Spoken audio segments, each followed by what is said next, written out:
mbokk yi nag di leen wéy di ñaan ngeen di abonné ci suñu site bi di senevision.com te bu leen fàtte di bës cloche bi mooy tax mu leen di man di signaler bépp vidéo boo xam ne dugal nañ ko ci site bi. A'uuzu billaahi minas shaytaani rajiim. Bismillaahi rahmaani rahiim. Innaa anzalnaahu fii laylatul qadr. وما أدراك ما ليلة القدر ليلة القدر خير من 1000 شهر تنزل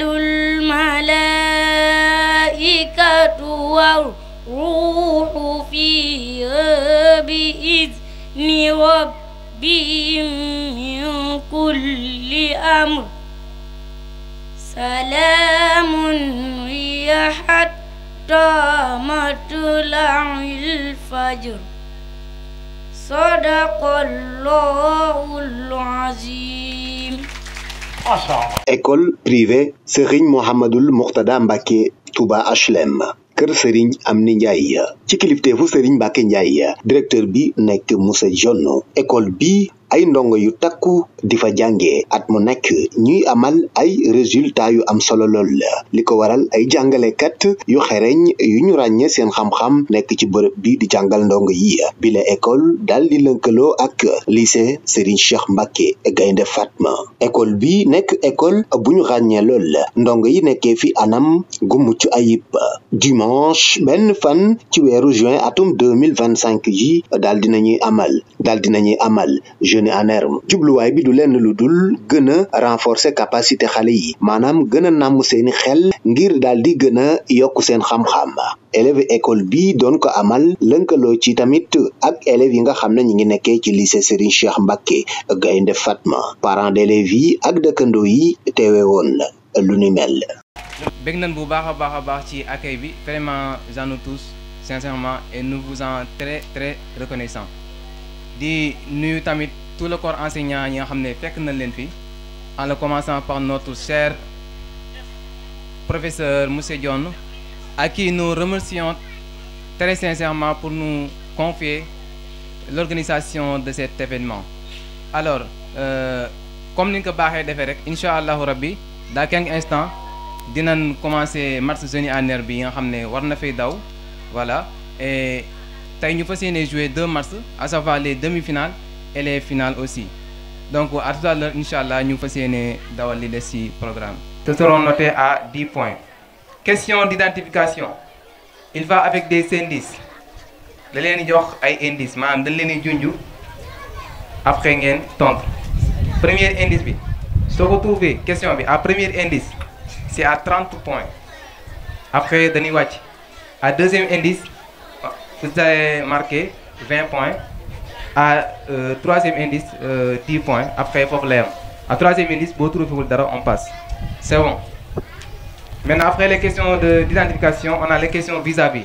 Question vis-à-vis ay photo la leen di jox après ngeen wax ñu la chose ou bien la personne qui se cache derrière ces semences.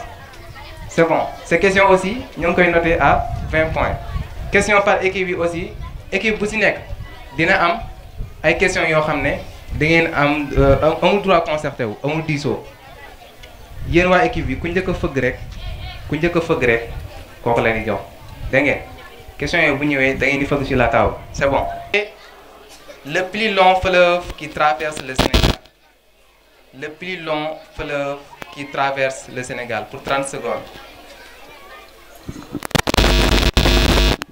Quel est le plus long fleuve qui traverse le Sénégal?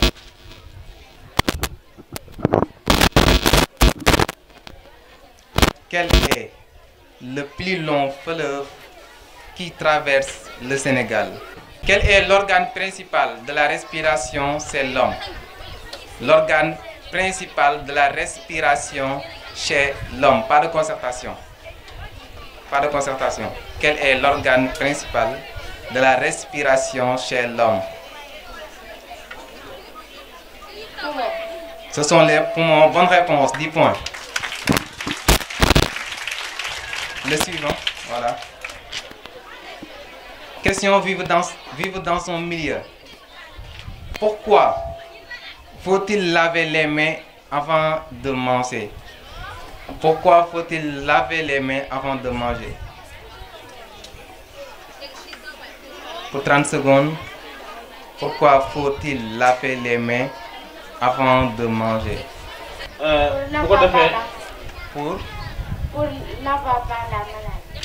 Pour ne pas avoir des maladies. Bonne réponse, 10 points. Maintenant pour la classe de C2. La C2, préparez-vous. Question individuelle. Histoire. Comment s'appelle le chef religieux qui a fondé la ville de Touba? Comment s'appelle le chef religieux qui a fondé la ville de Touba? Pour 30 secondes. Le temps est écoulé. La bonne réponse était qui? Cheikh Ahmadou Bamba. Question de géographie, le suivant. Dans quelle région se trouve la ville de Kolda?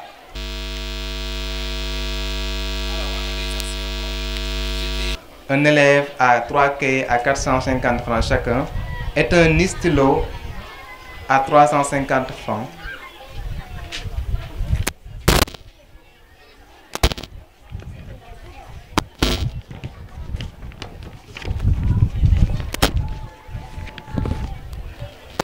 Un élève à 3 cahiers à 450 francs chacun est un stylo à 350 francs.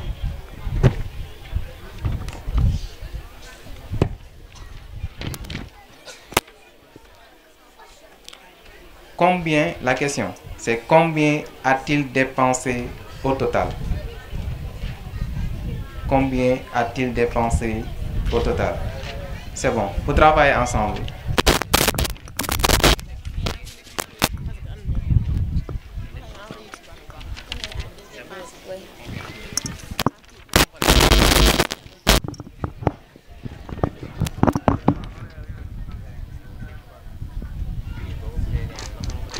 Le temps c'est pour 2 minutes. 2 minutes.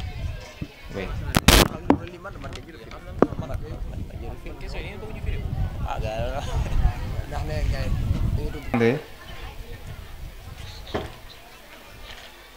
Vas-y, reprenez.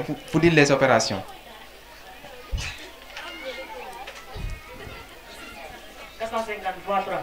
Oui. Égal 1350. 1350. 1350. Oui. 1350. 1350 plus 350. 1350 plus 300. Le prix de l'stylo c'est 300. 300. 300 là, nous aurons. Ouais, c'est bon, vas-y. Faut calculer. Vous reprenez encore. 350 fois 450 égale à 1350. Oui. Plus 350. Oui. Égal 1700. Égale à 1700. 1700. Pardon. 1700 francs. Bonne réponse. Question collective pour la classe de C2. Mathématiques toujours. Vous écrivez. Une boîte.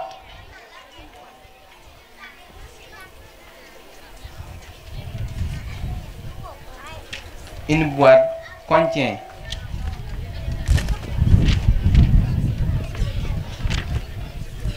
une boîte contient 8 rancées.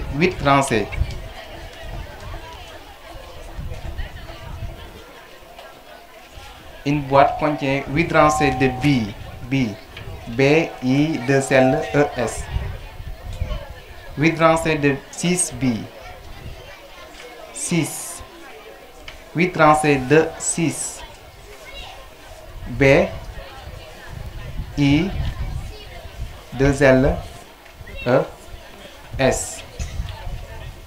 Si on retire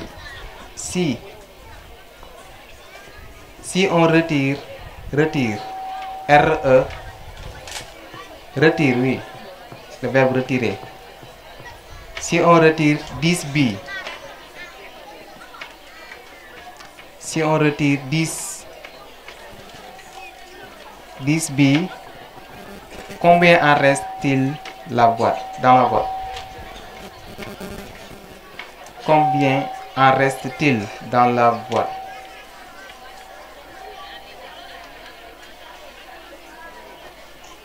Combien en reste-t-il dans la boîte? Dans la boîte.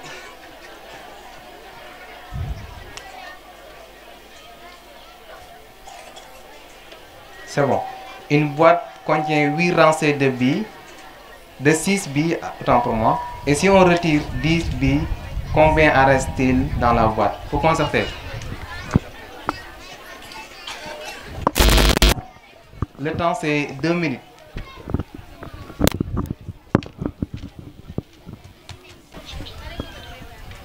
8 fois 6 égale 48. 48 moins 10 égale 38. 38, bonne réponse.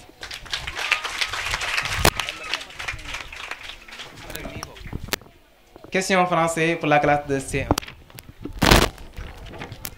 Question français. Dans la phrase suivante, le chat dort sous la table. Ou bien, je pense que j'ai le bien idée. Le chat dort sous la table. Quel est le groupe 6C dans sa phrase? Groupe 6C, oui. Le chat. Le chat, bonne réponse. Pour la classe de C2, toujours question français. Quel est le verbe dans cette phrase? Fatou lit un livre. Fatou lit un livre. On te demande le verbe dans cette phrase. Lit. Lit, bonne réponse. Question vivre ensemble pour la classe de C1. Que doit-on faire si on voit un camarade en difficulté dans la cour de récréation? Que doit-on faire si on voit un camarade en difficulté dans la cour de récréation?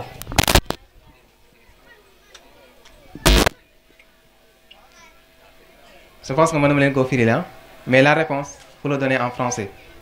Je vais vous dire, si vous voyez sa camarade, mu nekk ci ay jafe-jafe dans la cour de l'école. Que doit-on faire si on voit un camarade en difficulté dans la cour de récréation? Si vous voyez un camarade de classe mu nekk en difficulté ci cour école bi nan ngeen war a def en français?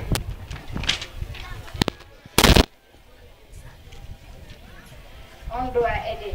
Bonne réponse. On doit l'aider ou parvenir à un adulte ou responsable. Toujours question vivre ensemble pour la classe de C2. Pourquoi doit-on respecter les règles de l'école? Lan moo tax ñu war a respecter règles école? Pourquoi doit-on respecter les règles de l'école?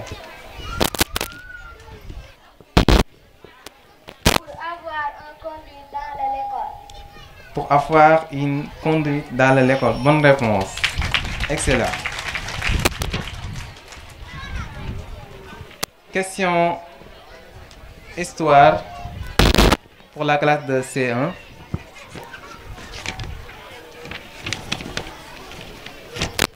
Comment appelait-on les anciens rois du royaume de Tekrour? Comment appelait-on les anciens rois du royaume de Tekrour? Royaume de Tekrour, c'est un ancien roi yi nan leen daan woowee? C'est pour 30 secondes. Comment appelait-on les anciens rois du royaume de Tekrour?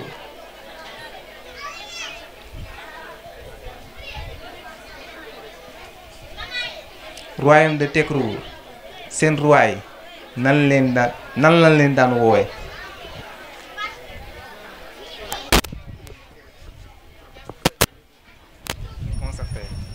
Le temps est écoulé. La bonne réponse c'était les Damel. Question pour C2. Histoire. Quel événement célèbre-t-on le 4 avril au Sénégal?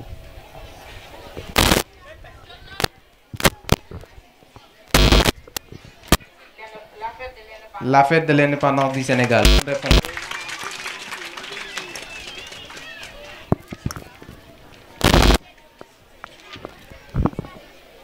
Maintenant, on passe aux questions identification. Identification de leen di jox ay indices. Premier indice bi soo ko trouvé, faut marquer 30 points. Boo faussé, on passe au deuxième indice. Si tu trouves, tu marques 20 points. Si tu fausses aussi, on passe à la troisième indice qui sera noté à 10 points. Maintenant, faut que vous trouvez, on passe. C'est bon. Vous aurez le temps le droit de concerter. Premier indice. Je suis un monument situé sur une colline à Dakar. Je suis un monument situé sur une colline à Dakar pour 30 points. Je suis un monument situé dans une colline à Dakar.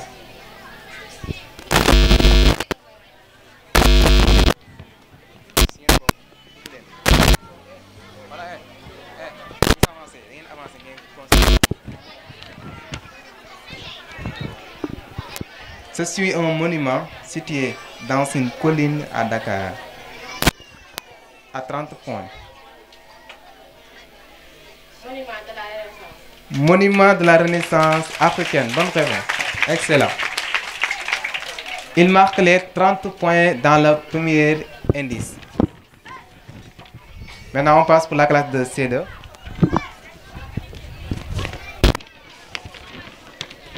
Toujours les questions d'identification. Premier indice, vous comprenez? Il s'agit de 3 indices. Dans le premier indice, si vous trouvez, tu marques les 30 points. Si tu fausses, on passe au deuxième indice qui sera noté à 20 points jusqu'à 10. D'accord. Premier indice. Je suis un héros de la résistance au colonialisme. Je suis un héros de la résistance au colonialisme.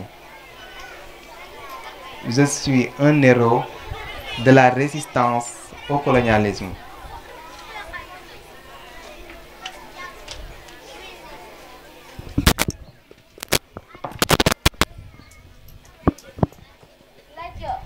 Lat Dior Ngoné Latyr Diop. Bonne réponse. C'est excellent. Alors, la deuxième indice, c'était j'ai combattu les Français au 19e siècle. Le troisième indice, c'était j'ai été roi du Cayor. Et mon nom est souvent associé à la bravoure et à la fierté nationale. Question par équipe. Ça, vous n'avez pas le droit de concerter. Amul concerter. Dégg ngeen ku xam rek na fëgg ci la table kooku mooy tontu. C'est bon.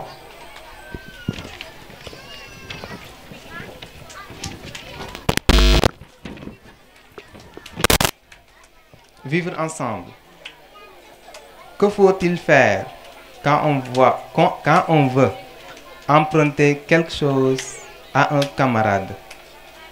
Que faut-il faire quand on veut emprunter quelque chose à un camarade? Lan la war a def suñu bëggee àbb suñu benn xarit dara soit téye dans la classe da nga bëgg àbb bic nan nga war a def pour àbb ko.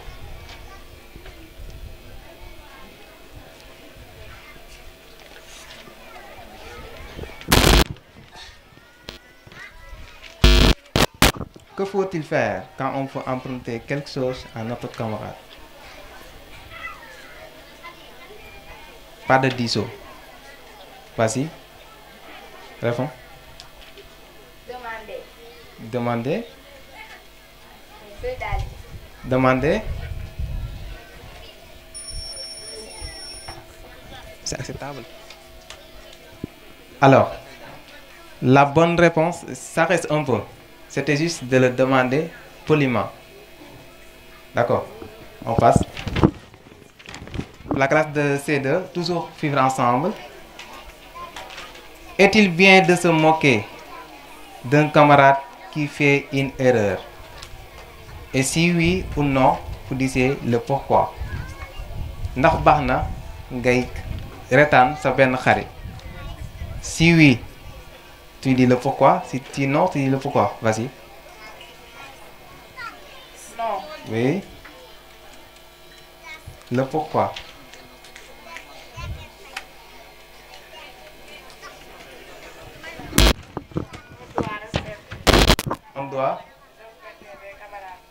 On doit respecter les camarades. Bah, la réponse est acceptable. Bonne réponse. Mais le mieux c'était de répondre. Cela peut lui causer des blessures. Ça peut le blesser. Il faut respecter les autres. Géographie pour la classe de C1. Quel est le continent sur lequel se trouve le Sénégal? Le continent sur lequel se trouve le Sénégal. Sénégal, bon continent la nekk. À 30 minutes, autant pour moi. Afrique. Dans le continent de l'Afrique. Bonne réponse. Question toujours géographie pour la classe de C2. Quel est le pays voisin du Sénégal dont la capitale est Banjul? Vas-y, réponse si tu connais. La bonne réponse est Gambie. Maintenant, on est arrivé à la fin de ce match. Match bi jeex na. Léegi dañ leen di bàyyi ak suñu membre de jury yi ñu calculer point. En attendant, on revient. Merci beaucoup. Professeurs yi di nuyu suñu professeur monsieur Dione ak sama collègues yi di nuyu it mboolem élèves yi ak invités yi di remercier bu baax nag ñaari équipe yi nga xam ne ñoo seqoon jongante bi di Musabaqa Saqafiya di leen féliciter bu baax a baax nag di wax ne macha allah ay jàmbaar ngeen wax dëgg yàlla tontu ngeen question yoo xam ne def naa bu ma fi taajoon man dina jafe loolu ma tontu ko kon ñi ngi leen di remercier bu baax a baax di leen encourager tey di leen féliciter di leen wax it nii la wax dëgg yàlla fii ku fi agsi moom nekkatoo ku naan gañe nga wala perte nga déjà nii rek ndam la. yéen ñoo ñu jaar ci diggante élèves yi fii nii ñëw nañ bàyyi jaar ko bu kenn jaar ko déedéet wëri. waaw xam naa pour njëkkante ak waxtu wi dañuy joxe résultat yi rek bu ko defee jàll ci beneen phase incha allah. ok bu ko defee rek yéen waa jardin man ngeen programme ndax suñu paree rek yéen war a dugg si yéen waa jardin. waaw match bi doxoon ci diggante C1 ak C2. C2. am na 90 points ñu tàcc leen bu baax a baax a baax. 90 points 90 points la. bu ko defee C1 am na 110 points. C1 am na 110 points. waaw baax na kon jërë ngeen jëf. macha allah dafa mel ne C1 ñoo jël raw gàddu gi 110 points. Ya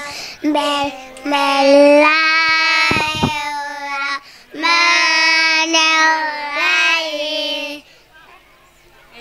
Alhamdulillahi rabbil alamin. Arrahmanirrahim. Malik bismillah. Iyyaka na'budu wa iyyaka nasta'in. Ihdina siratal mustaqim. Siratal ladzina an'amta 'alaihim ghairil maghdubi 'alaihim waladdallin.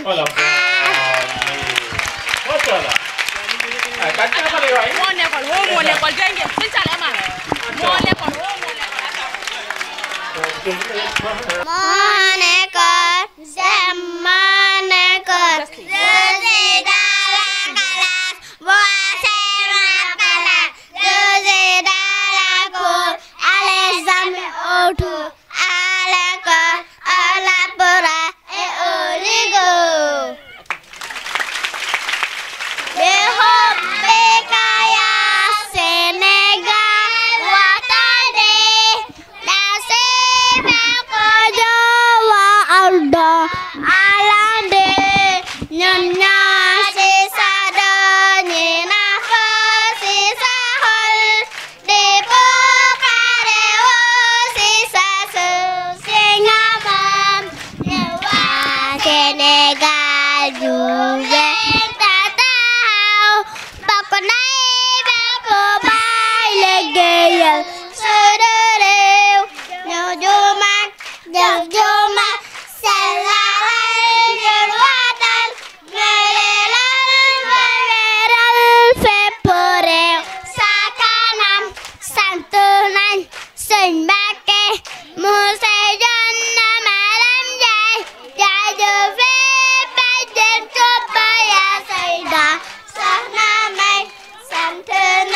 Sëñ Mbàkke Musa Janna Madan Njaay jaajëfe bàjjen Tuuba yaa sayda soxna May Sëñ Tuuba jërëjëf Sëñ Tuuba jërëjëf Sëñ Tuuba jërëjëf Sëñ Tuuba ñu dellu seen place ñu toog tàccu leen macha allah aca. On a aussi une question de plus muy vis-à-vis mais ça c'est la fin après dinaa la ko expliquer. D'accord, on commence par CM2. Question individuelle, on commence par toi. Tu te lèves. Voilà, question histoire. Qui était le roi du Jolof au 15e siècle? Qui était le roi du Jolof au 15e siècle? Santa pas? Alboury Ndiaye, non. La bonne réponse est Bourba Jolof. Tu passes.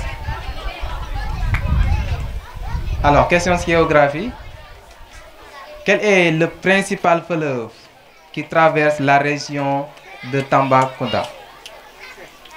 Le principal fleuve qui traverse la région de Tambacounda. La fleuve de Gambie. La fleuve de Gambie, bonne réponse. Alors, pour toi, vous choisissez quand moo war a jóg parce que question yi ça reste 2 forcément dina des kenn léegi xool leen yéen ku gën a jeeku rek après mu jóg c'est bon vas-y tiens-toi. Question d'IST. Que devient la nourriture dans l'estomac? Que devient la nourriture dans l'estomac? Que devient la nourriture dans l'estomac? Ça va? Non. Dans l'estomac, la nourriture devient en bouillie. On passe.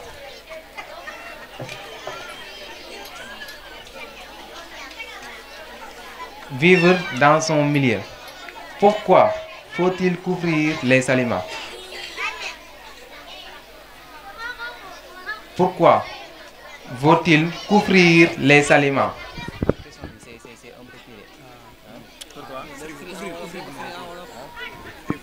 Pourquoi faut-il couvrir les aliments? Maanaam ñam yi lan moo tax ñu war leen a couvrir soit ñu denc leen fenn wala ñu sàng leen dara.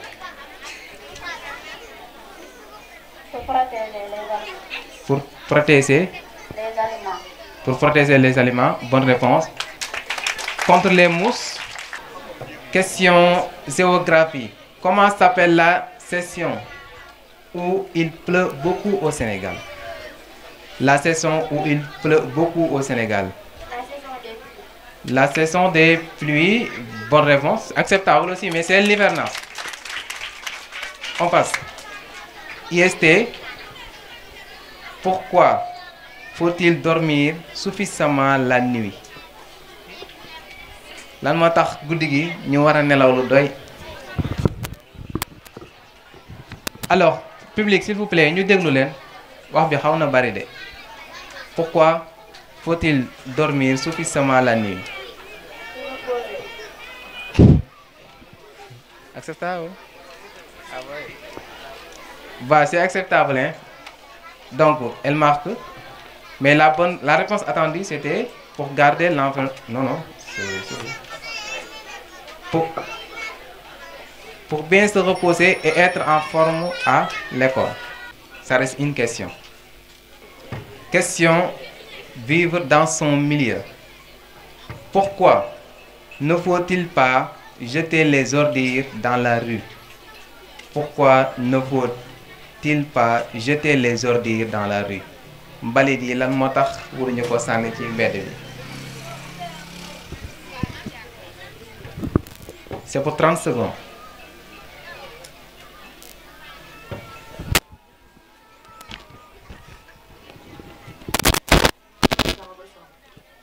Pour rester en bonne santé. Bah. Non, la bonne réponse c'était pour garder l'environnement propre. C'est ça même qui va nous permettre de rester en bonne santé, mais la réponse attendue c'était ça. Maintenant les questions collectives pour la classe de CM2.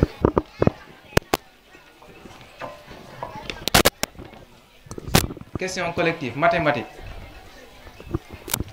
Vas-y, c'est bon. Un écolier, écrit.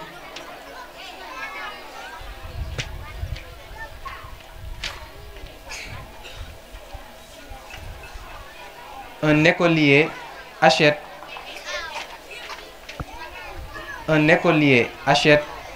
un paquet de craie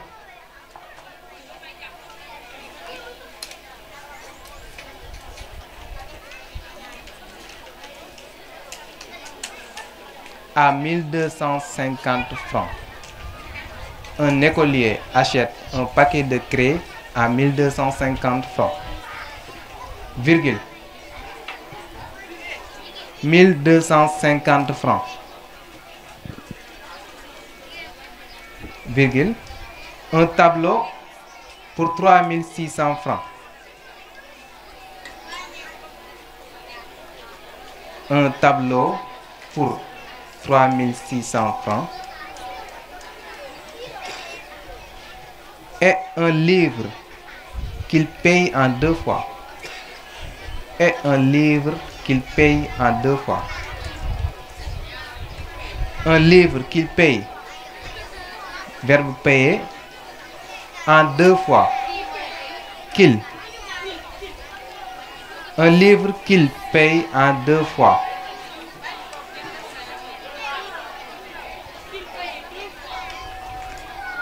Un écolier achète un paquet de craie à 1250 francs. Un tableau pour 3600 francs est un livre qu'il paye en 2 fois. Vous mettez 2 points. 2 points. Pour la première fois, il paye 2000 francs. Vous mettez 2000 francs rapidement. 2000 francs. 2000 francs, puis 1500 francs. 2000 francs, puis 1500 francs. La question est, combien a-t-il dépensé à tout? Combien a-t-il dépensé à tout? C'est une question collective. C'est pour 2 minutes. Ce qu'il a dépassé en tout est 350. 8350 francs, bonne réponse. Toujours question collective pour la classe de C1. Vous écrivez un enfant achète un ballon à 1000 francs. Un enfant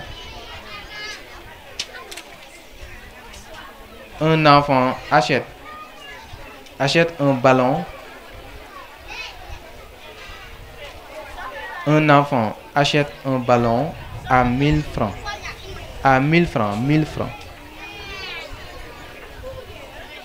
Un enfant achète un ballon à 1000 francs et des bonbons à 250 francs. Et des bonbons à 250 francs.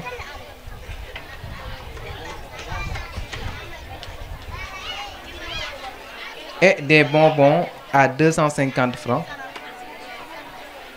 À 250 francs. Vous mettez point. Point. Il donne 1500 francs au vendeur.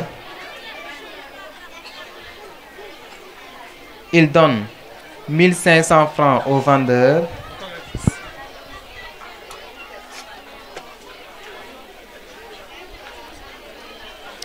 C'est bon. Vendeur, oui. Un enfant achète un ballon pour 1000 francs et des bonbons à 250 francs. Il donne 1500 francs au vendeur.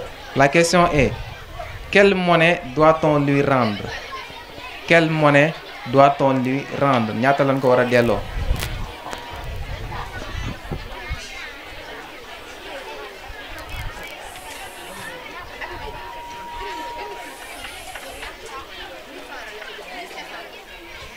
Un enfant achète un ballon à 1000 francs. Dafa jënd benn bal bu 1000 francs et des bonbons à 250 francs. C'est bon.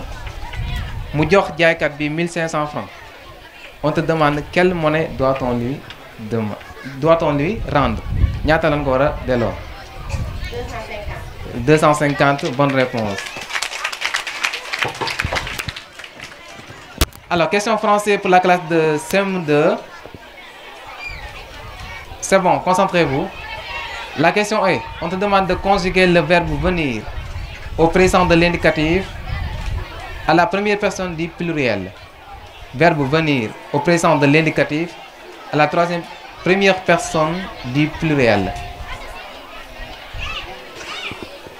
Nous venons, bonne réponse. Question français pour la classe de C1. Conjugue le verbe aller au présent avec tu. Tu. À la deuxième personne du singulier. Le verbe aller au présent.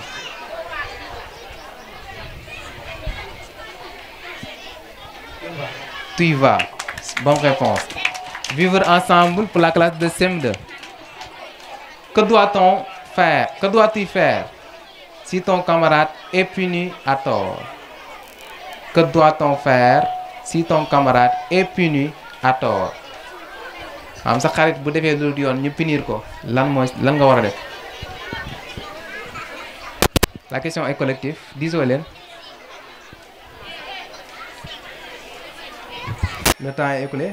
Donnez-le des conseils pour qu'il ne le refait plus à la prochaine fois. Excellente réponse. Merci. Question vivre ensemble toujours pour la classe de C1. Ton camarade a oublié son stylo. Que peux-tu faire pour l'aider?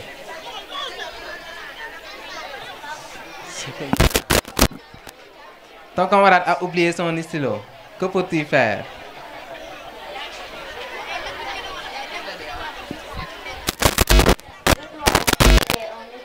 Je dois le donner un stylo pour l'aider. Merci beaucoup. Bonne réponse. Question histoire pour la classe de CM2. Le match s'est inséré, hein? Pour remarquer. Alors, tâchez leen bu baax a baax. Et aussi gën leen a concentré wu te xam ne match bi des na lu bari. C'est en finale et que lu ne mën na xew. D'accord? Question histoire. Quelle ville vit le première capitale du Sénégal?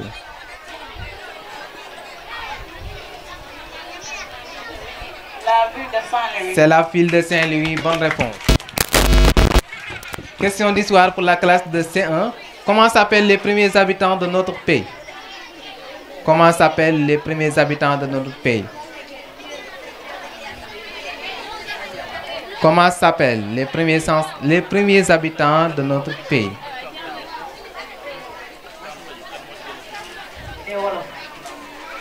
Non, la bonne réponse c'est les ancêtres ou les peuples anciens.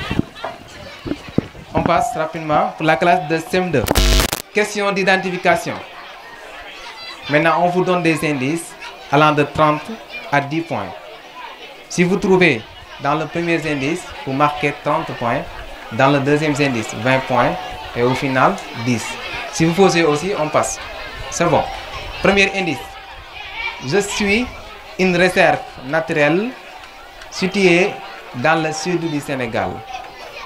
Je suis une réserve naturelle située dans le sud du Sénégal.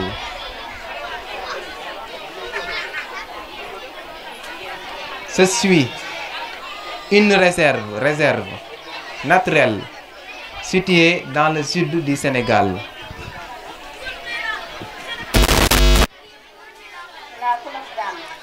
La fleuve Gambie, non, on ne vous demande pas de fleuve. Réserve. La bonne réponse est Parc de Nyokolokoba. La deuxième indice c'était je suis célèbre pour mes forêts denses et mes animaux sauvages. À 20 points. À 10 points, mon nom commence par N et je suis un parc national. C'est le parc national de Nyokolokoba. Pour la classe de C1, toujours identification, c'est clair. La consigne. On passe. Identification, premier indice. Je suis un fleuve qui traverse plusieurs pays d'Afrique de l'Ouest. Je suis un fleuve qui traverse plusieurs pays d'Afrique de l'Ouest?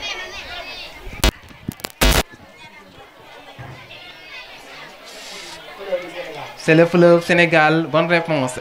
Il marque 30 points.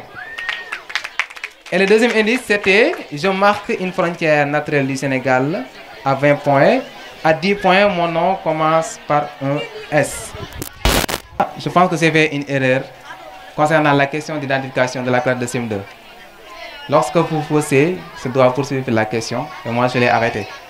Donc il devrait vous rester 2 indices. Mais on pose une question pour le remplacer. C'est bon. Alors, question d'identification. Premier indice, à 30 points. Je suis un animal domestique qui donne du lait. Je suis un animal domestique qui donne du lait. Je suis un animal domestique qui donne du lait.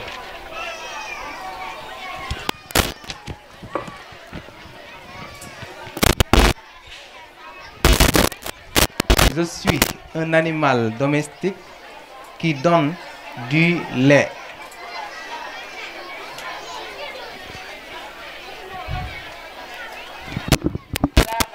La vache, bonne réponse.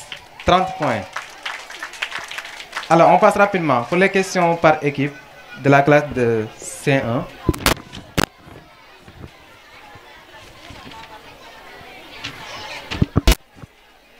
Vivre ensemble. Ton camarade a peur de répondre en classe. Ton camarade a peur de répondre en classe. Que peux-tu faire pour l'aider? Ton camarade a peur de répondre en classe. Que peux-tu faire pour l'aider? C'est bon? Vous n'avez pas besoin en wolof? C'est bon? Alors, discutez.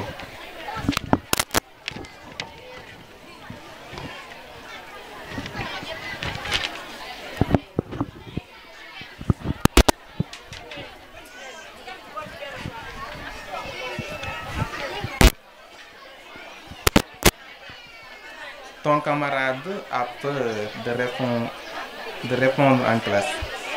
Que peux-tu faire pour l'aider? Le temps? Tu dois être fort. On doit le dire? Que tu dois être fort. Bonne réponse. C'est juste pour l'encourager. Question par équipe pour la classe de CM2.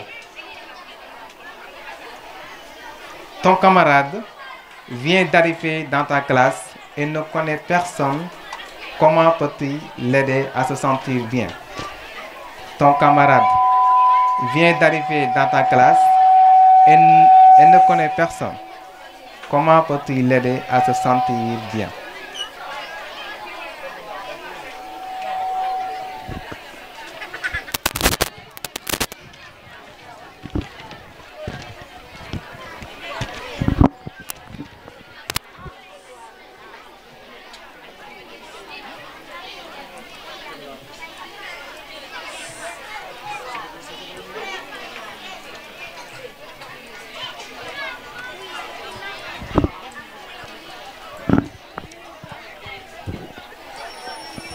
Le temps est écoulé.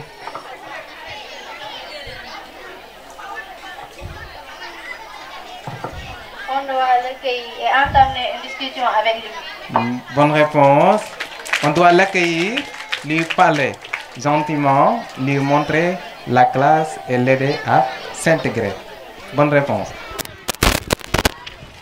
Question géographie pour la classe de C1. Quel est le nom de la mer qui borde l'ouest du Sénégal? Quel est le nom de la mer qui borde l'ouest du Sénégal? Quelle est la mer qui borde l'ouest du Sénégal?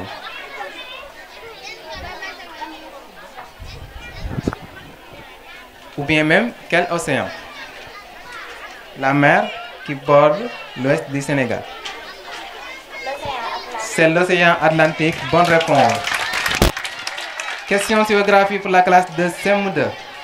Quel pays d'Afrique de l'Ouest a une frontière avec le Sénégal à l'est? Quel pays d'Afrique de l'Ouest a une frontière avec le Sénégal à l'est? Le pays d'Afrique de l'Ouest qui a une frontière avec le Sénégal à l'est.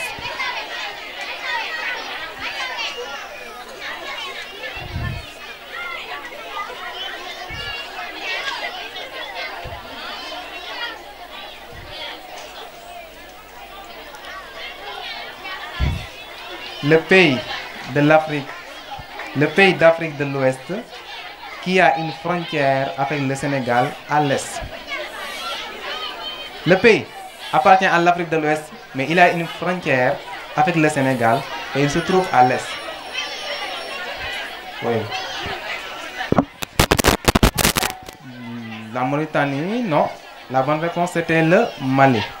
Maintenant on passe rapidement pour vous donner les questions des listes. C'était bon. Alors, ça c'est... Quoi?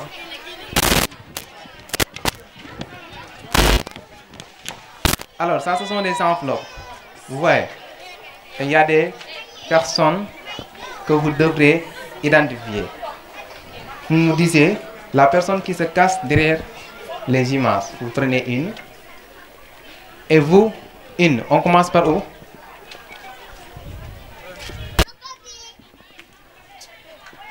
On commence par vous. Vous l'ouvrez l'enveloppe. C'est la dernière question. Et aussi c'est pour 30 secondes. On vous demande quelle est la personne qui se cache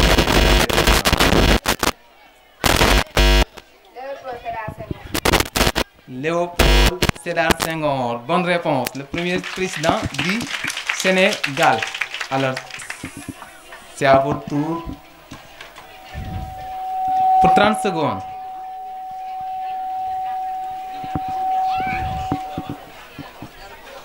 Le temps est 30 secondes.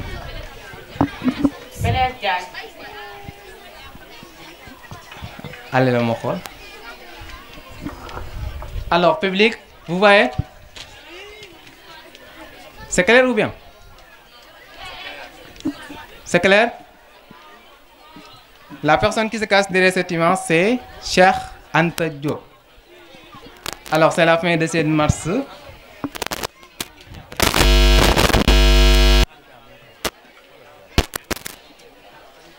Alors, on est arrivé à la fin de ce match. Maintenant, on laisse les membres du jury calculer les points et on vous délivrera le vainqueur qui sortira final de cette compétition année scolaire 2024-2025.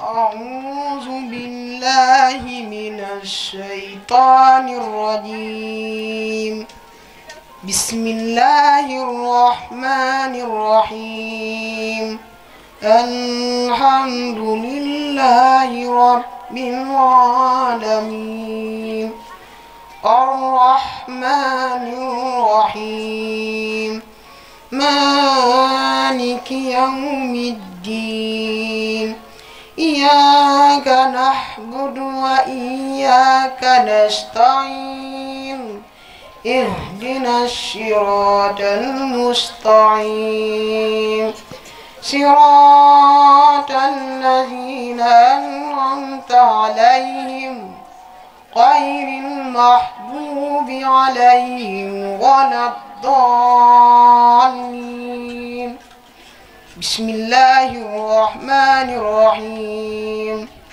والضحى والليل إذا سجى ما ودعك ربك وما قلى وللآخرة خير لك من الأولى ولسوف يعطيك ربك فترضى ألم يجدك يتيما فآوى ووجدك ضالا فهدى ووجدك عائلا فأغنى فأما اليتيم فلا تقهر وأما السائل فلا تنهر وأما بنعمة ربك فحدث صدق الله العظيم. الله أكبر. أعوذ بالله من الشيطان الرجيم. بسم الله الرحمن الرحيم. الحمد لله رب العالمين الرحمن الرحيم مالك يوم الدين إياك نعبد وإياك نستعين اهدنا الصراط المستقيم صراط الذين أنعمت عليهم غير المغضوب عليهم ولا الضالين. بسم الله الرحمن الرحيم. إن الذين آمنوا وعملوا الصالحات كانت لهم جنات الفردوس نزلا خالدين فيها لا يبغون عنها حولا. قل لو كان البحر مدادا لكلمات ربي لنفد البحر قبل أن تنفد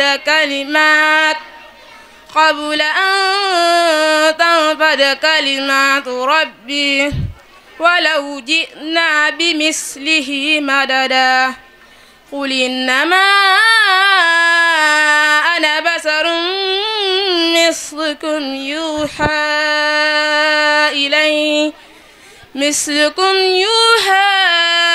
إلي أنما إلهكم إله واحد فمن كان يرجو لقاء ربه فليعمل عملا صالحا ولا يشرك بعبادة ربه أحدا. صدق الله العظيم. أعوذ بالله من الشيطان الرجيم.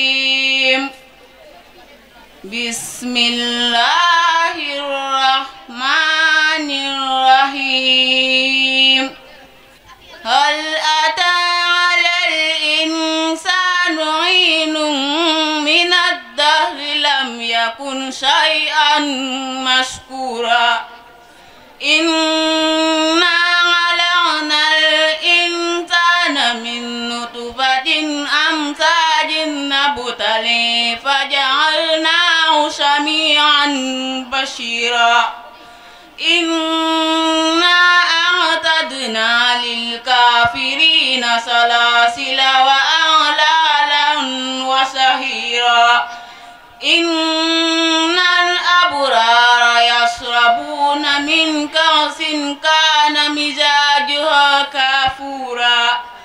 عينا يشرب بها عباد الله يفجرونها تفجيرا. يوفون بالنذر ويخافون يوما كان شره مستطيرا. ويطعم الطعام على حبه مسكينا ويتيما وأسيرا. صدق الله العظيم.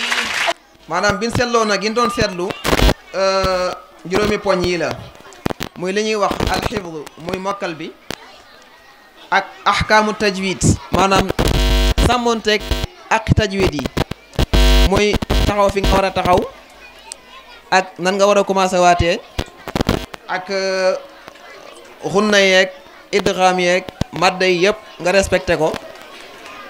bi ci topp mooy maxaarijul xuruuf maanaam xaraf bu ne nga tudd ko nin ko war a tuddee. bi ci toppaat mooy as-sawtu wan nighma maanaam kaddu gi ak neexaay bi comme ni ma waxee léegi nee na mën ngaa tajwid bi neex waaye mën naa am ku la gën a naqar nga baax ak tajwid loolu ci dara li ci topp mooy al waqf wal ibtidaa maanaam fi nga taxawee ak fi nga war a commencé waat loolu aussi dañ koy bàyyi xel mu mel na bi ma diisoo ak sama naataango yi ba pare ci tajwid bi résultat yi nii la demee. ñu déglu baax ñu may nopp côté buntu kër ñu may nopp déglu. ki nga xam ne moo jël première place ci tajwid bi waaw maanaam ki nga xam ne moo jël 6e place bi mooy Mohamed Mbaye ñu tàcc ko bu baax a baax Mohamed Mbaye. macha allah tàcc leen Mohamed Mbaye moo jël 6e bi. ki ci topp di 5e place bi Serigne Nas.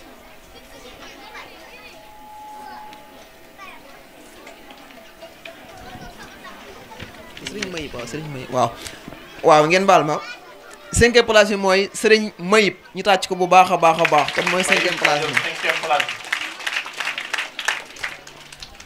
ex aequo dafa am nag ci 3e place bi kon maanaam 4e place du am 3e place bi ci ex aequo mooy Serigne Fallou Ndiaye ak Maam Diarra ñu tàcc ngeen bu baax a baax. Maam Diarra sama Serigne Fallou Ndiaye ñoo ex aequo ci 3e place bi. macha allah. 2e place bi ñu am ci Serigne Bachirou ñu tàcc ko bu baax a baax. macha allah. Bachirou Mbaye. ki nga xam ne nag wax dëgg yàlla tajwid tam moom xaw na maa daaneel. te moo jël première place bi tey macha allah ku mën a tajwid la macha allah. ndax xaraf yi leer na.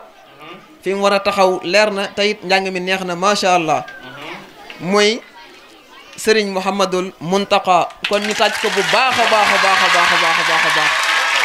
jërë ngeen jëf. Immense honneur que je prends la parole aujourd'hui en tant que marraine de cette belle cérémonie. Être marraine est pour moi un honneur, une grande source de joie. Depuis le jour où l'on m'a confié ce rôle, je le porte avec amour, fierté et tendresse. Merci à toi, mon cher monsieur, de m'offrir ta confiance, ton affection et tous les moments précieux que nous partageons. Depuis que je vous ai connu, mon très cher monsieur, ça fait plus de 6 ans et quelques. Et je vous connais pour votre actif, votre passion, votre dévouement et votre amour sur votre travail. Grâce à vous, l'école FACM a toujours eu 100% au CFE. Je dirais même avant notre génération jusqu'à maintenant. Je souhaite que cette école puisse être l'une des écoles les plus reconnues de Touba. Et pour que cela puisse se réaliser, j'ai un petit mot pour mes très sœurs, petites sœurs et petits frères. Que l'école joue un rôle fondamental dans la vie des individus et dans le développement de la société. Premièrement, l'école nous transmet de la savoir. Comme l'école permet d'acquérir des connaissances essentielles en lecture, écriture, mathématiques, sciences, histoire, langue, etc. Elle donne les bases intellectuelles nécessaires pour comprendre le monde et interagir avec lui. Deuxièmement, le développement personnel. Elle contribue à la formation de la pensée critique, de la curiosité, de la créativité et de l'autonomie. C'est aussi un lieu où les enfants apprennent à se connaître, à identifier leurs passions et leurs talents. Troisièmement, nous avons l'égalité des chances.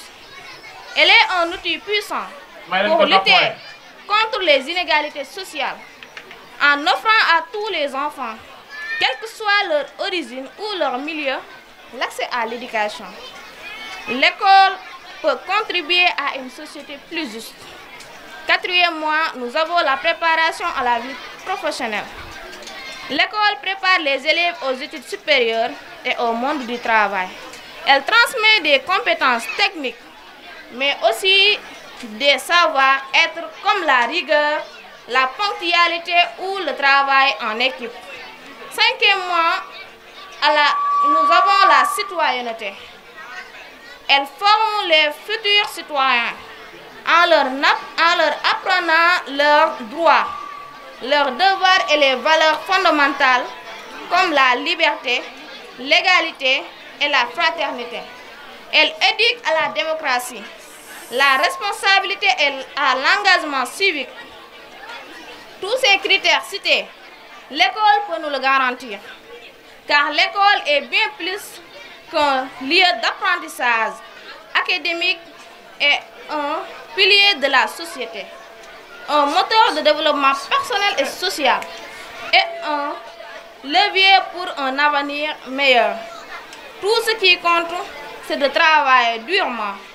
Écoutez vos enseignants et soyons solidaires entre nous. Donc les gars, profitons du temps qui nous reste. Merci à tous. Assalamu alaikum wa rahmatullahi ta'ala wa barakatuhu. Assalamu alaikum. Mbokki jullit yi ak mbokki taalibe yi ñëpp maa ngi leen di nuyu di jiital ci nuyoo bi Serigne Mbacké Ndiaye di ci teg Moussa Dione di xam ni contentement bi ñu am ak ñun Moussa Dione taxaw bi ñu taxaw ci école bi ak Serigne Mbacké Ndiaye mënuñu leen a fay depuis primaire ba bi ñu jàllalee nii taxul sax mu tegg ci loxo ci moom chaque jour mi ngi ñuy surveiller di xool ba xam ñu ci jëmala ñu ngi jàng ak di def yépp di xam ni Moussa Dione moo amuñu fayam te duñ mës a am fayam te ki nga xamante ni si moo la jàngal benn araf sax kooku amoo fayam rawatina Moussa Dione kooku moom mooy meilleur prof du Sénégal mën naa la baax na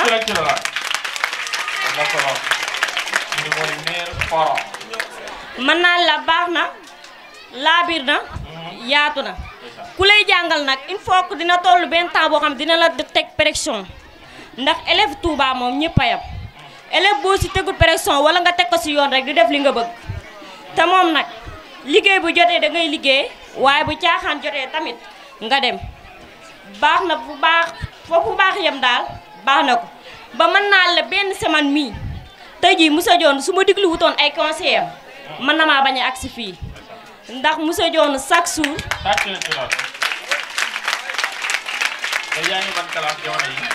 pour l'instant nii maa ngi classe 4e. 4e macha allah yàlla barke. fii laa daan nekk Moussa Dione conseil bu ne la ma daan conseil. nit ñi dañ daan wax naan law bi am certificat de yombut. Moussa Dione naa ma loolu lépp bul ko lijjanti jàngal li nga jàng. danga def li nga man wane li nga man bu ëllëgee nga am li nga bëgg.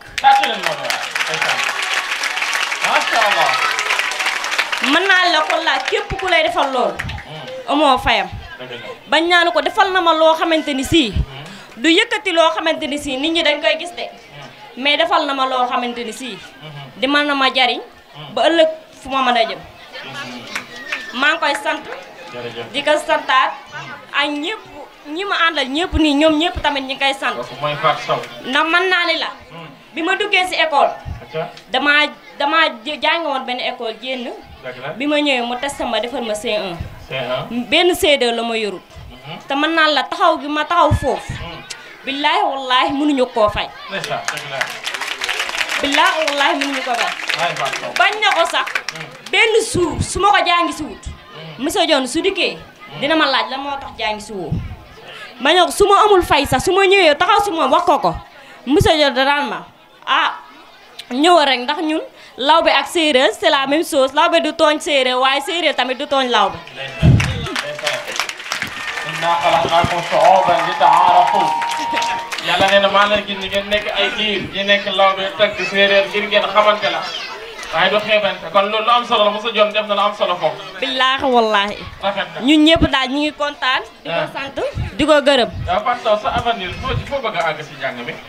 man fi ma bëgg a àgg moom kawe na moom man maay. parce que diplôme boo bëgg fi nekk nii booy wuti. infirmier. infirmier nga bëgg a doon. oui. macha allah tànn nañ ci loolu.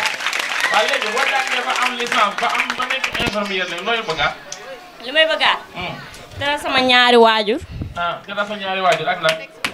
teg si Moussa Dione. ak Moussa Dione ak lan. ak Mbacke Ndiaye. Mbacke Ndiaye ak lan. ñëpp daal. képp daal des de. aja. képp ku sa wërsëg xaj rek. ñëpp am na des la. yow la loo bëgg doonaat loo bëggaat. sëy sëy. ah sëy. booy sëy ci maas yaa nga bëgg sëy wala maçon wala coono ko def sareet wala. su ko bëgg sëy. li ma yàlla jox rek. ah déet dama ne ko yàlla jox rek lan nga bëgg laa yow. waxuma ko la yàlla jox. tànn ma ku ma yàlla jox rek. yow da nga sabab la nag. bis bu lu sëy sabab. sama gars yi nee na nga sabab la waxal. ab maçon wala yow kan nga sowa bu mu doon. yàlla nag mooy indi yàlla xam na ni yàlla mooy ñëw. waaye yow kan nga bëgg day mu doon sa borom kër. kenn. kon dawal farsa. remercier bu baax marraine bi nga xam ne teew na ak kàddu yi nga xam ne yëkkati na ko fi mu nekk kàddu yi rafet ak soxna Fatou Sow mi tamit di leen wax ne fi ngeen nekk foofu la ñun ñi aussi nous sommes des anciens élèves de monsieur Dione te li ngeen wax ci moom ñun mën nañ koo seede mu nekk nit ku baax koo xam ne au-delà même ci cours yi muy distribuer ci classe yi du sa yem mais daf lay taxaw comme papa taxaw la comme nit koo xam ne da ngeen bokk même famille wala lan si mi mu nekk koo xam ne bu doon jàng kase lan sekk ak moom defe naa relation bi mën na bañee demee nii mais au-delà même cours yi ñuy jox bu ñu génnee classe wala ñu nekk école lu ñu fay organiser moom loo xam daf ciy dem bu baax a baax te bu ko nekkoon mu ne nekkatuñ ay élèves am mais ba léegi comme si que chaque jour dañuy gisante ak moom classe donc nit ku baax a baax la te ñun aussi si ay tànkam la ñu nekk incha allah parce que c'est un modèle c'est rare au Sénégal nga gis prof bu mel ne moom musul jot ak benn élève wallahi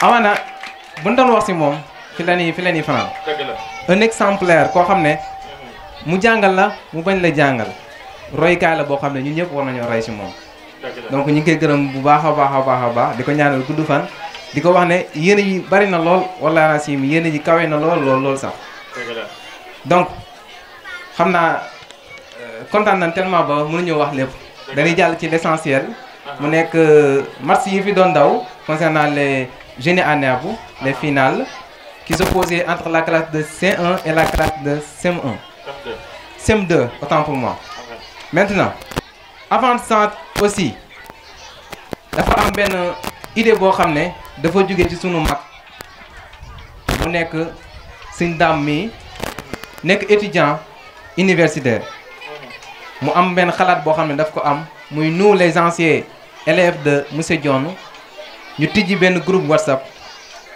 pour di si jàppalante suñu biir di ci gën a yokk xamante bi dimbalante bi et tout nga xam ne événement yu mel nii su amatee retrouvaille bi dina gën a yomb donc loolu ñu ngi leen ciy soññ yéen ñëpp képp koo xam ne surtout la marraine d'aujourd'hui képp koo xam ne gis ngeen ne jóge na fii jàngee na fii ba génn après fu ñu passé son numéro ñu jëm ko ajouter ci groupe boobu noonu bu ko defee connaissance bi gën a yomb d'accord maintenant la finale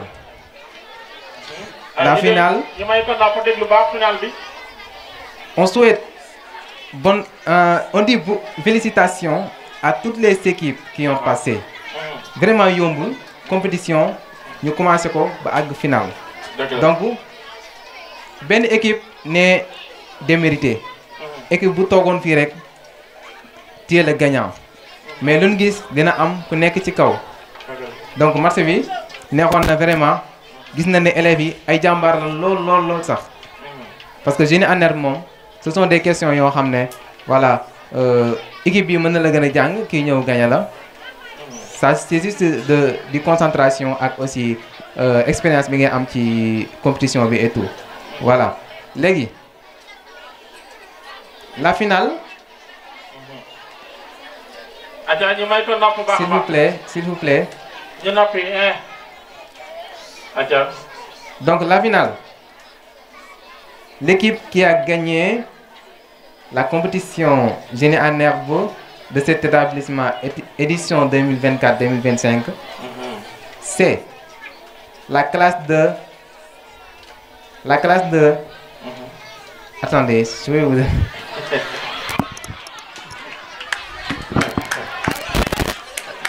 Non, vraiment c'est pas facile quand même de donner les résultats. Parce que ñëpp dañu sonn. Wala na si ñëpp dañu sonn mais mënul ñàkk. Léegi la classe de CM1.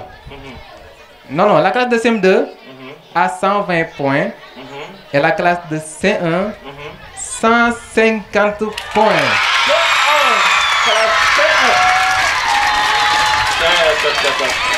Machallah. Donc C1 am na ndam lu rëy ci kaw CM2. di féliciter di encourager bu baax CM2 di leen wax ne vous n'êtes pas démérité. Féliciter aussi C1. et C1 bëri na fan ci fii de.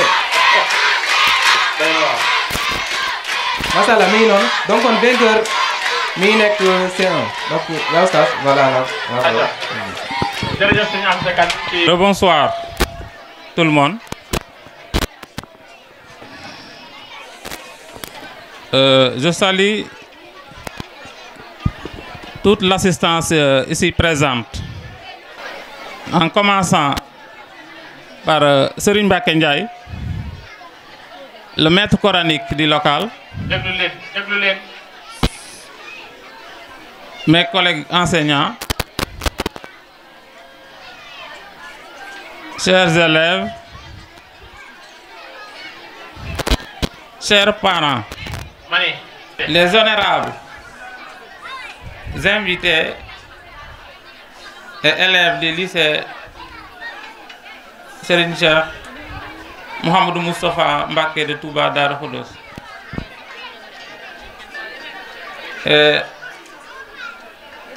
C'est un grand honneur pour moi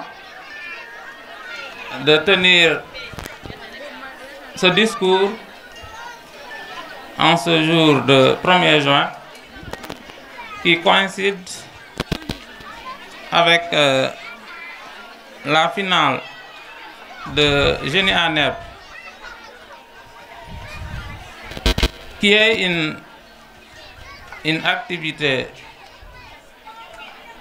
coutumière au sein de l'établissement, car elle se tient depuis belle lurette. Mais c'est une activité aussi qui regroupe toute la famille scolaire, parents, enseignants et élèves. Un événement qui gagne des pas de proche en proche vers l'excellence. Car il draine chaque année du monde. Et cette année a été une année spéciale. Cette présence massive de mes élèves, comme j'ai l'habitude de les dire, et amis du lycée Cheikh Mouhamadou Moustapha Mbacké me va vraiment droit au cœur. Je n'ai même pas les mots pour exprimer la joie qui me pénètre le cœur. Je vais profiter de cette rencontre pour aussi réitérer mes paroles et conseils que j'ai toujours l'habitude de tenir auprès de mes élèves. Sachez que l'école est une seconde famille. Et cette rencontre-là l'a prouvé. L'école aussi n'est pas uniquement un lieu donc où on inculque du savoir, mais on éduque. On inculque des valeurs citoyennes. Donc, maintenant, le rêve est permis pour un avenir radieux pour notre cher Sénégal. Car j'ai devant moi une élite qui est prête à prendre la relève, qui est prête à hisser le Sénégal au sommet de l'excellence. Car tout ce monde qui s'est réuni ici a montré que le Sénégal a un avenir meilleur, de par les discours qui ont été tenus mais de par aussi le comportement de ces élèves à qui j'ai partagé de nombreuses années, mais qui continuent de garder toujours des valeurs cardinales, tant enviées par toute nation. Donc, j'ai été très honoré par la présence des élèves de tout établissement confondu, le lycée Cheikh Mbacké qui a marqué le pas, le lycée aussi de Haoudou, où j'ai mes anciens élèves qui sont là-bas, donc de Belel, mais aussi de Tanwir Soudour. Donc, je vais, pour ne pas être trop long, donc résumer en wolof mon discours. Mbokk yi gannaaw bi ma leen nuyoo yi gën a kawe, am naa mbégte bu lool si daje bi nga xam ne daje nañ ko tey si école privée Serigne Mouhamadou Mourtada Mbacké, ndax famille scolaire bi yëpp daje nañ fi, parents d'élèves, enseignants et chers invités. Donc comme niñ ko waxee sànq rek, Jeunes en Herbe bi nga xam ne dañ koy amal at bu mu nekk, gis nañ ne chaque année dafay gën a am ay tànki kanam. ñu ciy ànd ak toujours samay élèves yi nga xam ne ni may wax chaque jour su ma jëlee kàddu rek samay élèves lañ, samay xarit lañ, nekk lycée Darou Khoudoss. fekk si aussi seeni rak ñi nekk si école privée Serigne Mouhamadou Mourtada Mbacké ak anciens élèves yi nga xam ne fii lañ génne. donc may profité di leen xamal ne école famille la, te ku nekk xam na ne famille dafa am ay devoir ak ay fonctions yu mu war a remplir.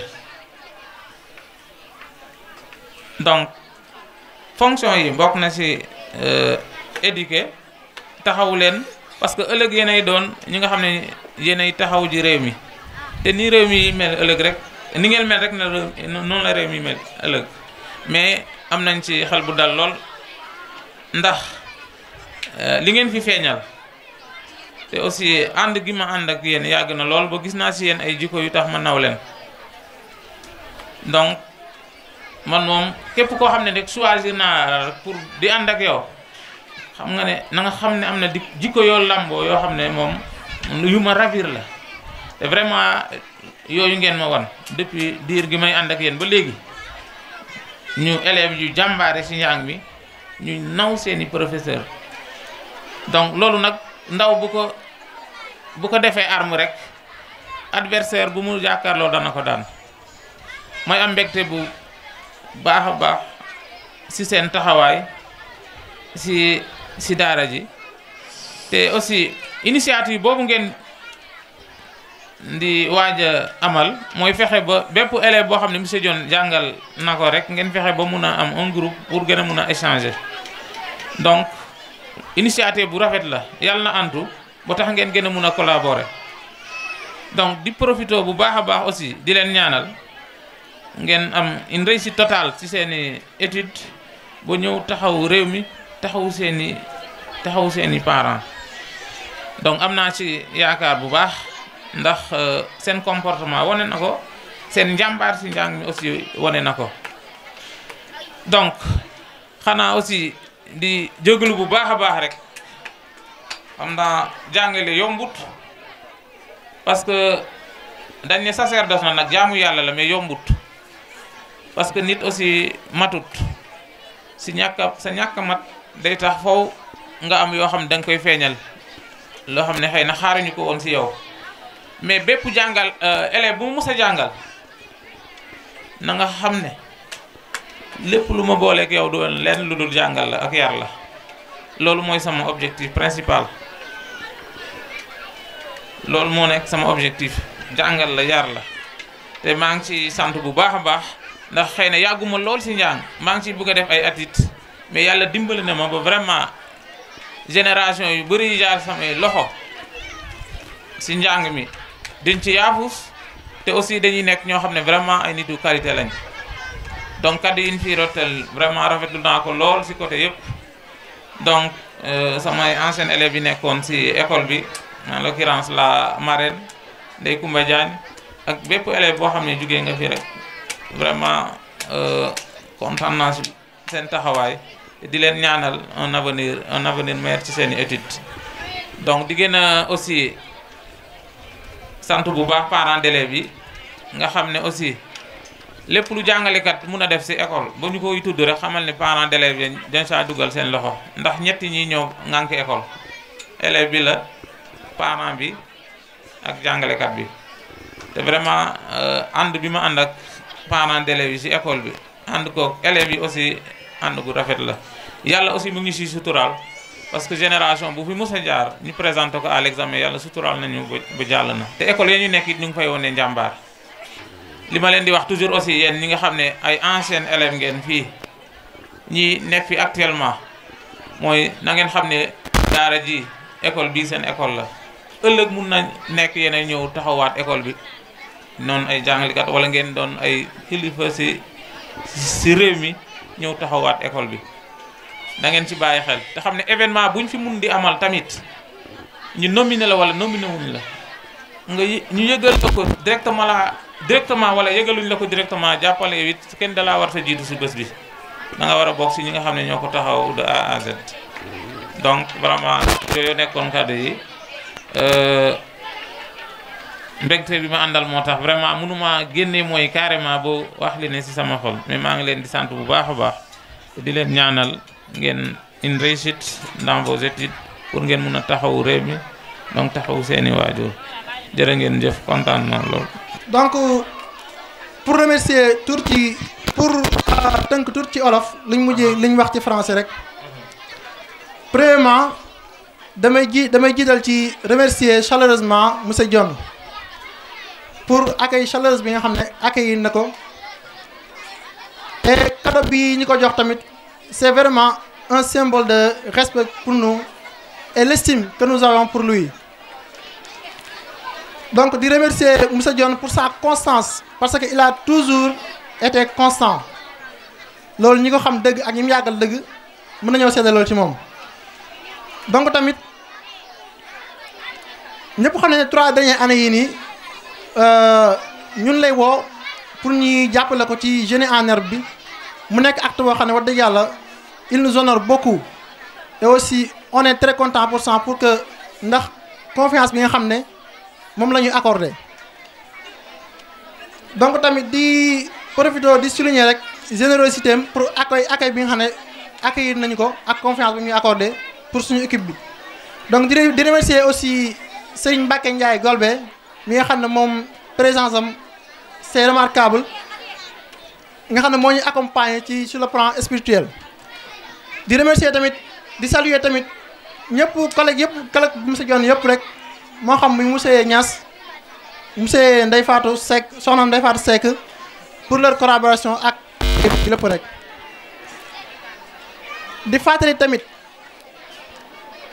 rencontre bii day gën a suuxat li baat yi monsieur Dione doon wax naan dafa bëgg suñ ñaari écoles yi mën a am jumelage te wax dëgg yàlla seetlu nañ ne loolu amul pas tànk ginnaaw mais tànk kanam rek la am te incha allah je vous en fais la promesse aujourd'hui que loolu noonu dañ def lépp lu ñu mën rek ba incha allah mu jëm kanam incha allah rabbi bis sopp tamit di insister un petit peu sur le par exemple di témoigner ci suñu professeur boobu xam ne monsieur Dione nga xam ne yor nañu 6e ba 3e di wax ne que maanaam il a toujours dépassé un rôle d'enseignant parce que mën naa ne wees na professeur comme ni nga ko am sa waxee rek xam naa côté boobu du ma mën a yaatal bu baax mais ni ñuy assister ak itam école ni muy dugalee loxoom bu baax a baax ak di ñu conseiller ak taxaw suñu wet daal wax dëgg yàlla rafetlu nañ ko bu baax a baax di ko ci sant bu baax a baax. donc di souligner tamit son engagement à ce que tous les élèves comprennent man mii maa ngi fàttaliku bu ma yoree wala boog bu mu yoree ñum ñëpp daan def tout pour que élèves yi mën a comprendre te loolu ginnaaw bi nga ko mën a xamee rek mooy ginnaaw bi mu la bàyyee ci la ñu soo xam vraiment sa valeur qu'il a et aussi qu'il a jusqu'à maintenant et qu'il continue d'avoir donc ci biir noonu nag man wax dëgg yàlla dafa maa marqué personnellement ba tax na damaa mujj maîtriser 3 phrases yoo xam ne dafa ko daan wax lu bëri bu ci njëkk mooy phrase de Léopold Sédar Senghor fi mu naan je suis noir et j'apprends le noir j'apprends le français au français en France.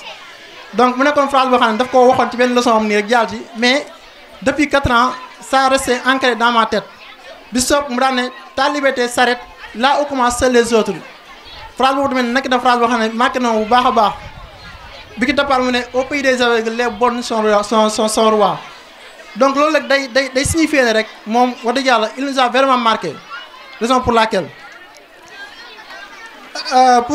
pour terminer rek dañuy formuler nos vœux notre longévité et bénédiction à monsieur Dione ak itam collègue am yëpp rek franchement parlant on est très content de cet accueil chaleureux merci beaucoup à tous et à toutes.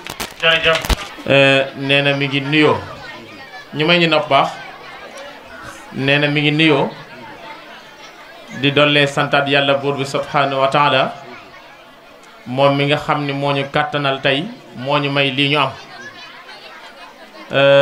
ginnaaw ba mu ko mayee ñaari waajur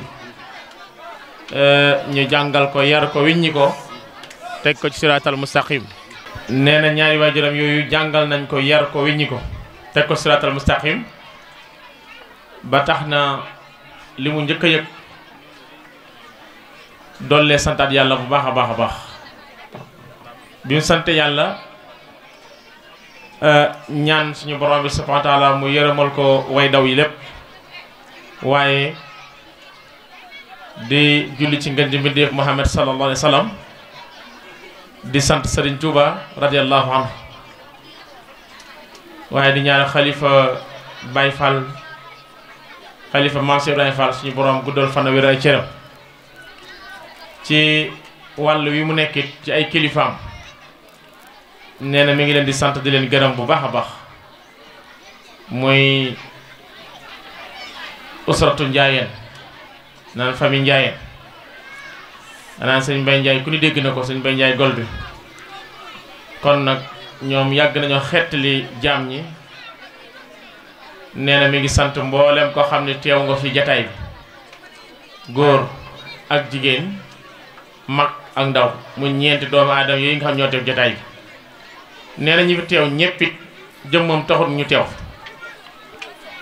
waaye jàpp na ni jëmmam moo tax ngeen teew fi ak ni ngeen jàppee ci école bi jël seeni doom indi ci école bi indi ci daara ji nga xam ni moom la yore ci loxoom ànd kook ñi nga xam ne ñoom la nekkal ci daara ji xale yu mokkal di dem ci école bi ku jóge feneen ñëw inscrit ci koñ bi ak waa koñ bi mboolem parents d'élèves yi bëgg-bëgg bi ñu am ci moom ak sopp gi ñu am ci moom ba jël seeni doom indi ko ci école bi jox ko ba tax mu ubbi kër gi def ko daara yéen de ka tax ndax daa yàgg am bëgg-bëggu jàngale former ay ndaw def leen ñu nekk ëllëgu réew am réew kat su bëggee naat xale yi dañuy dem jàngi ambition boobu nee na moom la am ubbi daara ji waaye bi mu ko ubbee dëkkandoo yeeg am di jàmm yeeg xarit yi soppe wëllëre yépp am nañ yéene indi ko seeni doom li tax mu ubbi école bet nee na ñu ngi génne ci daara ji mokkal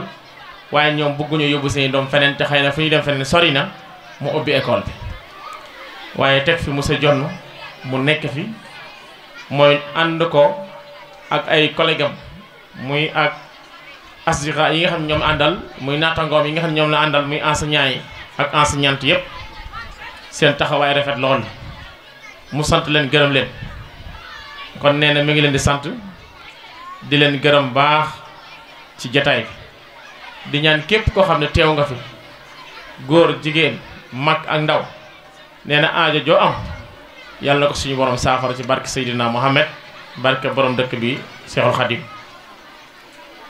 li ngeen namm lépp yàlla suñu borom def leen ci nataay mu résultat yi kawe seen jot yéen ñëpp kon loolu ay kàddu la yu mu yëkkati wala yu mu ci gën a dolliwaat rek gën ñoo fàttali xam ngeen ni kàddu yi ñu yëkkati moom ci làmmiñam la ñuy waxee kilifa yi nag moom buñ toogee sawet daa mel ni dañuy nekk sam xel ngay wax rek waaye dañ lay seet ni jàpp ni moom waxut waaye fii ne li may wax mënuma cay jaaraat xam naa li ma wax yëpp moom moo ko sol sama xel kon kàddoom laay waxee làmmiñam laay waxee xelam laay waxee kon yombul ndax bu doon maay wax samay kàddu mën naa bañ a jube ni mu jube kon lu am solo la ngay waxal kilifa toog ci wetam mu nekk sam xel xëy na loolu neexut a gis ci bët waaye moo am kon daal sëñ Mbacke yaakaar naa loolu nga jot a def sama xel bu dee fàttewuma ci dara di dollee sant nee na ñi nga xam ne ñoo jóge fële ca lycée Cheikh Mouhamadul Moustapha Mbacke Gaynde Fatma xam naa ni nee na da ngeen di àggale yéene Baye Serigne Sylla al mudir sama directeur sama baay sama lépp moo ma formé defal ma lépp nee na bi mu njëkkee am xalaatu taxawal école bii ngeen nekk tey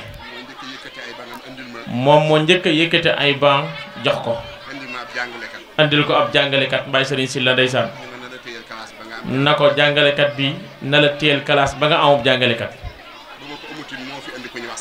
ba mu ko amul moo fi indi ku ñu wax say ñaan mu yoral ko kon yéene Baye Serigne Sylla directeur bi nga xam ne moo njëkk a jaar ci tokkoor ba moom ngeen di eggale fii yàlla na yàlla fay leen aw yiw yàlla na yàlla taxaw leen yàlla na yàlla aar leen yàlla na yàlla sàmm leen nee na de lii kawe na njortam lool xolom tooy na su waxee sa moytuwul rek jataay bi mën naa yàqu ndax mën naa jooy waaye daa bëgg a seede ci yéen ci ñii ngeen def Moussa Jonn ak ngeen ko jàppee def ko ci barab bii mu bàyyi leen ak suñu borom bi subhanahu wa taala ak borom dëkk bi muy Serigne Touba mu fayal ñu leen ñaareel ba mu wax ci ancien élèves yi nga xam ne ñoom ñoo jaaroon ci ébarab bii di daara ji seetla na ci ku ñuy wax ndumbe Soxna Fat Ndiaye bokk nañ ci ñi nga xam ne ñoo njëkk a génne ci daara ji am fi séefa motoon nañ ab lim topp ñi sa topp ñi sa topp ba ni mu egsee ci soxna Sidi Ndey Kumba Jaañ ñu tudde ko bis bii nee na daa jàpp ne waxul ab yaram de waxul cofeelu yaayam ji ko jur moom Ndey Kumba Jaañ ci barab bii waaye liggéeyub maam soxna maam Isa bi barab bii di commencé di door doon ay kirintining ak bardaasi seng la ci nekkoon ba tey ji tey jii la ko jonn wax na ko da ko féetale bis bi moom Ndey Kumba Jaañ nee na am na ci mbégte moo xam ne mosu koo am ci dara ñoom élèves yépp jàpp nañ ne bis bi ñoo ko moom ndax kenn ci seen biir lañ ko jox kon nee na lawba bi da ko xawalaan muy soxna Faat Saw daa wax lu am solo mu bokk ci li nga xam ne moo taxoon mu taxawal barab bii mooy waxuma la li ma sori waaye li ma jege man sëñ Mbacke Ndiaye liñ soxla ci wàll gi nga xam ne mën na ko kenn ban koo jëggaati moo nekkoon moo gëw moom sëñ Mbacke mi toog tey daa bari ñoo xam ne ñoo ngi ci barab bii di daara ji te seeni waajur fii la ñu jaar kon moom bu ñëwee mënut a jëmbat loolu mu continuer ak dundam nee na daanaka amul njariñ te bëgg na dundam gi am njariñ dund gu am njariñ nag mooy wàll gi nga féete barab ba nga nekk lañ ca man nga di ca nabi loolu rek mu di ko def na koñ bépp jàpp ne ñoom rek la fi nekkal nekkalu fi boppam gis na tamit ni ngeen ko taxawoo rawatina ndénkaan yi waajuru xale bi ndax da di nit moom bu la ëmbalee yërmande ak cofeel bu la rombee nga xam ni kii ëmbal na ma yërmande cofeel te loolu moo nekk ci ñoom waa koñ bépp alxames bu ndee bale du nangoo teggi daara ji dañuy ñëw bale ko am set wër ko looloo nañ xam ne Cheikhul Khadim lañ ko defal sëñ Amdi moomul barab bi sëñ Mbàkke moomul barab bi Serigne Touba ko moom te mooy borom dëkk bi waat naa ci Serigne Touba ku la gël Serigne Touba da nga fay kon yal na yàlla fayal ñu boppam barke Cheikhul Khadim li mu bëgg a wax ëpp na lii nee na xol bu fees a tax yal na yàlla mottali yéene yi barke Cheikhul Khadim jërë ngeen jëf kon bu ko defee wene waa lycée bi moom na ngeen leen sant bu baax te ñaanal leen bu baax a baax a baax a baax. Bonsoir à toutes et à tous.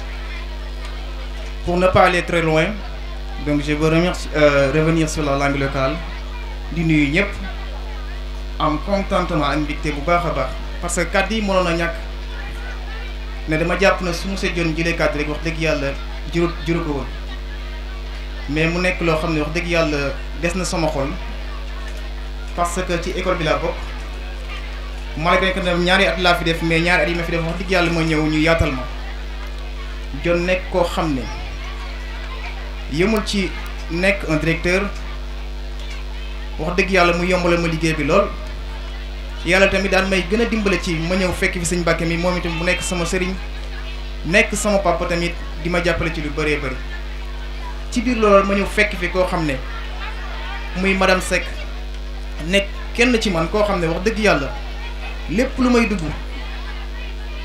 toujours ma nga ci suba ba ci ngoon di ma jox ay conseils su ma gëjee dégg sax moom tamit damay woo kon yaakaar naa wax dëgg yàlla loolu rek dafa doy lépp ba tey ñenn ci parents d'élèves yi nga xam ne ñoo fi nekk fii nga xam ne tey ñenn ñi maa ngi xamante ak ñoom depuis Daara Khoudoss ba ci poste de santé Daara Khoudoss fee ñuy dajee chaque vacances yi ñuy dajee foofu di fa amal loo xam ne ni ci wàllum santé lay yëngu ñu nekk ñoo xam ne wax dëgg yàlla nit ñu baax kon yaakaar naa mën naa ne aslem fii fi laa bokk monsieur Dione sant naa la bu baax gërëm naa la wax dëgg yàlla ma sa fay kaddu yi parce que mën naa ne kaddu yi nga xam ne moom laa war a pour mën laa remercier am ma ko tamit mën koo jëmale ci sëñ Mbàkke mi am ma ko tamit mën koo jëmale ci madame Seck ak enseignants yi nga xam ne ñoom ñoo fi nekk léegi nii benn mooy di remercier bu baax a baax ñi nga xam ne ñooy les élèves du lycée Serigne Cheikh Mbacke nga xam ne mën naa ne maa ñoom ñoo bokk même génération xëy na parfois suñu borom dañoo dimbale ñu teel a dugg école parce que je me rappelle bi may def CM2 yaakaar naa boobu maa ngi am 8 ans dama teel a dugg excusez-moi 12 ans maanaam 8 ans yàlla def ñuy jàng suñu borom defal ñu tawfeex yooyu yëpp amuñu ci woon échec parce que xëy na am na lu ñu yàlla wërsëgale ñu di ko ci sant bu baax a baax ba loolu lépp di law ba egsi fii nii kon yéen tamit yéen a ngi ci yoon bi parce que mën naa ne su ngeen jàppoon rek bu fekkoon ne monsieur Dione daa meloon neneen du ngeen ñëw bay sawar di ñëw di teewee bis bu mel nii kon yaakaar naa lii rek war naa tax parents d'élèves yi fii teew xam bu baax a baax lan la monsieur Dione di jariñ xale yi fi nekk ndax HLM fii ak Daara Khoudoss fële soree na élèves yi mu yoroon mën naa ne depuis daaw ak ren ba ci daaw jéeg ak daaw ak ren yépp ñoom ñu ngi fi monsieur Dione du génne benn question di ko génne ñoom élèves yi seen bopp ñoom ñooy génne seen question bopp ñëw daal di organiser journée bi daal di koy taxaw seen bopp loolu nekk loo xam ne wax dëgg yàlla mën naa ne Dione mënu leen koo fay parents d'élèves mënuñu leen koo fay mais élèves yi nekk mënuñu leen koo fay kon li Dione waxoon sànq di leen ko ñaanal moom daa leen di ñaanal projet bi nga xam ne moom ngeen am mu nekk ci projet wàllum éducation di jàng yàlla na suñu borom mottali lépp yombal ko ni BFM bi ñëwee bac bi topp ci waaye waxuñu diplôme kese incha allah yàlla defal leen tawféex ngeen dem ba am lépp lu ngeen mébét ba ñëw mën a fee nekkal réew mi waaye nekkal fi seeni waajur di nuyu tamit élèves yi nga xam ne ñoom laa fi bàyyi woon xëy na am na ñenn ñoo xam ne peut-être fekk bàyyiwuma leen foon mais am na ñoo xam ne fi laa leen bàyyi woon ñoom tamit ñu nekk ñoo xam ne wax dëgg yàlla ñoom kóllëre la parce que parfois dama ciy jàkkaarloog élève damay romb fii ci mbedd bi da koy jaral mu daw ba dam ma ñëw di ma nuyu surtout ci taalibe yi nga xam ne ñoo fi nekk te pourtant wax dëgg yàlla ji ma leen lool kon maa ngi leen di remercier waat encore une fois di remercier tamit waajuru ndongo yi di remercier tamit wax dëgg yàlla enseignants yi nga xam ne ñoo fi mujj ñëw li ko commencé ci oustaz mi nga xam ne mën naa ne wax dëgg yàlla xam naa oustaz comme ni ñu ko mën a waxee oustaz Pape Modou Fall xam naa ëpp place ba mu am TFM am nga ko ëpp foofu wax dëgg yàlla kàddu yi macha allah kàllaama yi di sant bu baax ndongo daara yi fi doon tari alxuraan yi nga xam ne wax dëgg yàlla sell na loolu kàddu yi daal dama koy tënk fii rek di bañ a guddal ndax waxtu yi dañoo xoj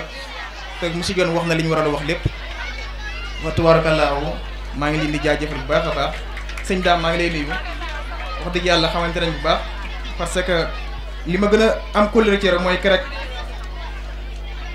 bi may def sama soutenance master 1 fa la fekk nga ànd ko sama grand frère wax dëgg yàlla mu nekk loo xam ne ba tey du ma ko fàtte tey maa ngi lay ñaanal yoon boobu yow it na nga ci àgg yal na yàlla taxaw la defal la tawfiq ba nga dem ba raw ci loolu dëgg yàlla ndax musuma xam ne monsieur Dione moo la jàngal loolu nag wax dëgg yàlla tey gën na maa tax ma gën a fasante ak yow wax dëgg yàlla ñi ngi jégalu bu baax nag ci kàddu yu guddi yi wax dëgg yàlla jërëjëf. école privée Serigne Mohamadul Mourtada Mbacké Touba HLM kër Serigne Amdi Ndiaye directeur bi nekk Moussa Dione ngeen mun ko jot ci 77 681 25 31 Serigne Mbacké Ndiaye 77 481 05 81. mbokk yi nag di leen wéy di ñaan ngeen di abonné ci suñu site bi di senevision.com te bu leen fàtte di bës cloche bi mooy tax mu leen di man di signaler bépp vidéo boo xam ne dugal nañ ko ci site bi